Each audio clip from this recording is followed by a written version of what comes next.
How to buy Pi coin on Bitget. So hello guys, welcome back to my YouTube channel. In this video I'll be discussing about how to buy Pi coin on Bitget.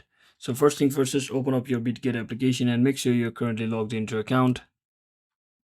So once you're successfully logged into your account, just tap on this add funds button over here. So once you tap on that, you can just tap on this deposit crypto. So you just have to add crypto funds to your Bitget account first.